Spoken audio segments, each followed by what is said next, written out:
तो चलिए आज बात करते हैं उस मशीन की जो शायद अभी आपके सामने ही है, आपका कंप्यूटर। कभी सोचा है कि इसके अंदर असल में है क्या?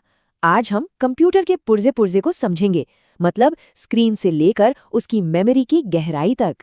तो आज हम क्या क्या देखने वाले हैं? सबसे पहले हम उन डिवाइसेस की बात करेंगे जो हमें सब कुछ दिखाती हैं।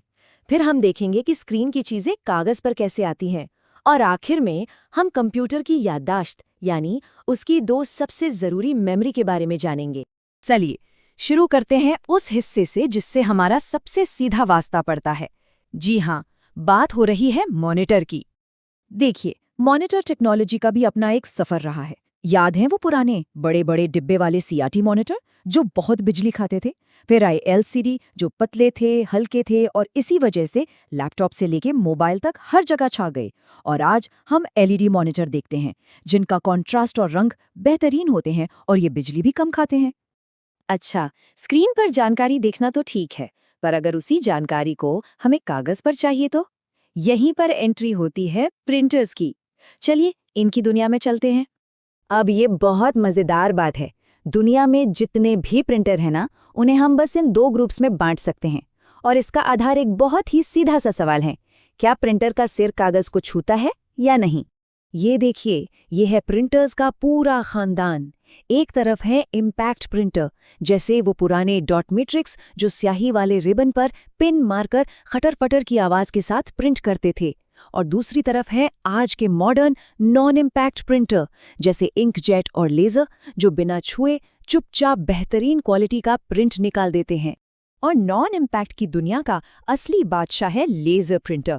इसे ऑफिस का वर्कहॉर्स भी कह सकते हैं। 70 के दशक में जेरोक्स ने इसे बनाया था और ये लेजर बीम की मदद से बहुत तेजी से प्रिंट करता है। इसकी स्पीड को हम पीपीएम यानी पेजेस पर मिनट में नापते हैं।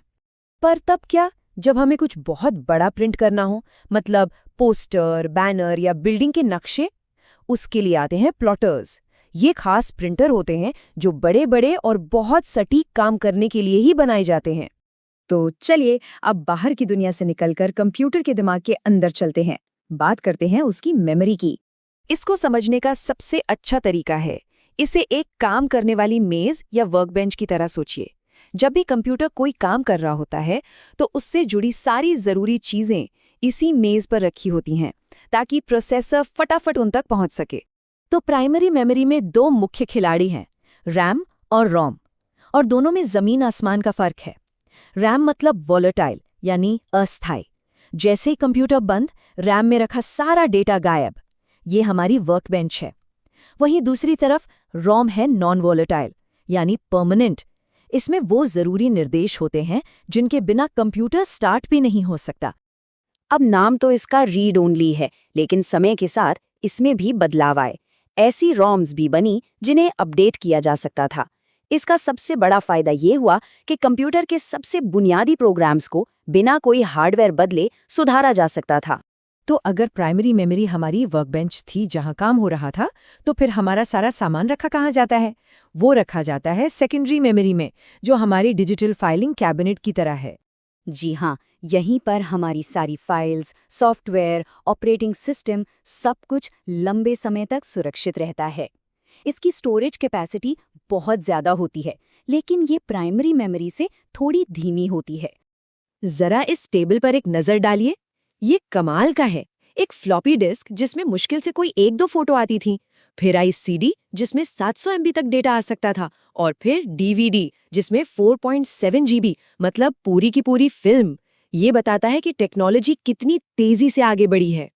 तो कुल मिलाके कहानी ये है कि कंप्यूटर को चलाने के लिए इन दोनों की जुगलबंदी बहुत जरूरी है। काम करने के लिए एक तेज वर्कबेंच यानी रैम, और सारा सामान सहेज कर रखने के लिए एक बड़ी सी फाइलिंग कैबिनेट यानी स्टोरेज। एक के बिना दूसरा अधूरा है। और यहीं पर एक दिलचस्प सवाल उठता है, रैम तेजी के लिए है और स्टोरेज जगह के लिए, पर जैसे जैसे दोनों ही तेज और बड़े होते जा रहे हैं, क्या भविष्य में इन दोनों के बीच का फर्क ही मिट जाएगा? कल का कंप्यूटर कैसा दिखेगा, ये सोचने वाली बात है ना?